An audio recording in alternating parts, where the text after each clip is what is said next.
Was 82-year-old Brian Pinker, a retired maintenance manager. The government has 100 million doses of the vaccine, enough for most of the population, with more than 500,000 ready for use today. In other vaccine news, the drug companies BioNTech and Pfizer, who developed the first of the two vaccines being given to people in the UK, have said there is no guarantee it will continue to protect against COVID-19 if the second booster shot is given later than 3 weeks after the first one, something which is happening now here in the UK. Last week, it was confirmed that the UK will give both parts of the Oxford and Pfizer vaccines 12 weeks apart, having initially planned to leave 21 days between them. Dr. Bharat Panganiya is Senior Clinical Lecturer at the University of Exeter Medical School. Bharat, hello to you. Welcome to the programme. Good evening, everyone. Good evening.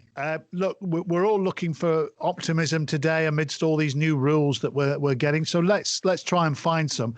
With the vaccines, how worrying is that statement today from BioNTech and Pfizer then, that there is no guarantee about the vaccine being as effective if the gap between the doses is left longer than 3 weeks? If only you could see my face, because it is smiling, and the smiling is, I'm confident, don't worry about it. What I'm trying to convey is I'm in the middle of a crisis. I want to do something. I want to save lives. What would I do? I would use all my Pfizer BioNTech vaccines at my hand and immunize as many people as possible, as fast as possible in a short period of time. That will buy me life-saving protection for my people, which is what I want to do. Subsequently, I will try and immunize them. And subsequently, in 6, 9, 10 months, whatever, if it hasn't worked, don't worry about it. I can immunize you again. So in the middle of a crisis, I need to do what I need to do. So I'm reasonably positive that the United Kingdom government, in a crisis, in an emergency, has taken the right decision. Yes, and to be fair as well, the chief medical officers for England, Scotland, Wales and Northern Ireland have all said that actually this decision is the right one based on the balance of risks and benefits. So that might make people sleep a little easier tonight. Bharat, I said earlier that with the new lockdown approaching for England and obviously already in place in Scotland and elsewhere, the focus will now be on vaccines. Is there any other way that the government can operate to get it out quicker? Because we hear offers from the army that they're ready to help with vaccinations. We had a frustrated retired GP on the programme earlier saying that he was swamped in red tape. All he wanted to do was help. Are these concerns genuine, or is there not enough vaccine at the moment for them to be able to be helpful? It's a bit of both. So the concerns about the red tape are definitely genuine, because I speak to many fellow doctors and healthcare colleagues, and they all say there is considerable red tape to get onto the books to be able to immunize. We do need red tape, but we do not need unnecessary red tape. The second bit is this, with respect to immunizing and immunizing at large scale. Whilst we've been told we've got the vaccines, that's the vaccine order. Have we got them in the bottles ready to be injected? I don't think so. So the issue also is how many can we immunize depends on how many bottles we've got ready to immunize with. Right. So at the height of the first wave of the pandemic, we saw many industrial companies saying we'll change our production run. We used to make, I don't know, lawnmowers. Now we'll make ventilators. Now we'll make PPE. With the manufacture of a vaccine, I'm guessing it's far more technical. And so is it possible that other industries could change their running to help manufacture it, or are we simply restricted to those with the capabilities as of now? No, not at all.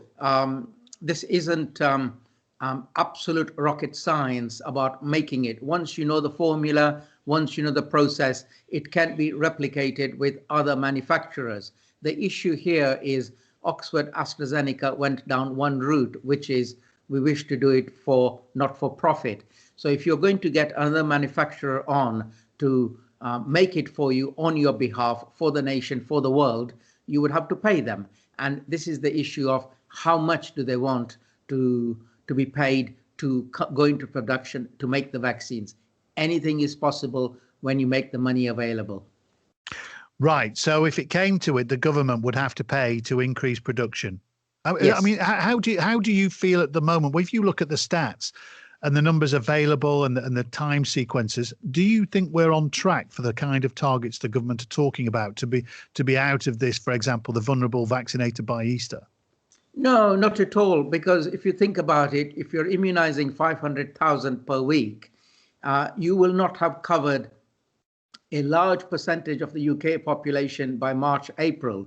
So in order to have covered a large proportion of the population, you need to be immunizing at a rate of about 2 million per week.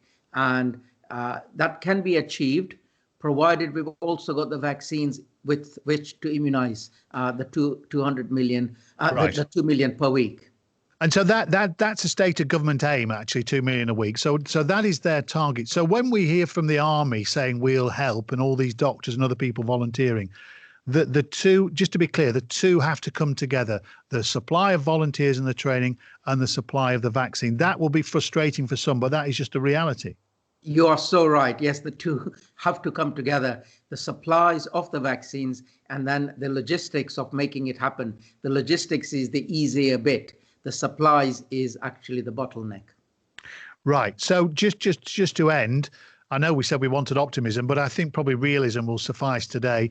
Nicola Sturgeon talked about a race between the virus and the vaccine. Let's assume the vaccine will win eventually and life will return to normal. What is your estimate? When do you think we may even partially get back to life as we know it? So I advocate that we immunize at pace and at large scale. And if we do that and we achieve it, then in about 5 to 6 months, the positive effects of a substantially immunized population will start to be felt.